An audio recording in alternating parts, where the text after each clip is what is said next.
உணவே மருந்துன்னு சொன்னாங்க பெரியவங்க. மருந்தே உணவாகும் காலம் வர போகுதுங்க. நொறுங்க தின்னாக்கா நோயோடி போகுமுங்க. பொருந்த சொன்னாங்க பொறுப்பாக கேட்டுக்கங்க.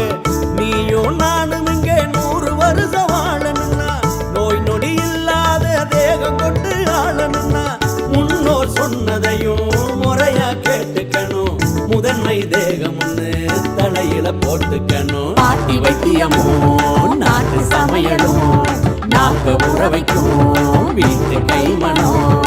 6 சுவைகளை நானும் சேர்க்கணும். ஆரோக்கியமா வாழ அதுவே துணை வரும்.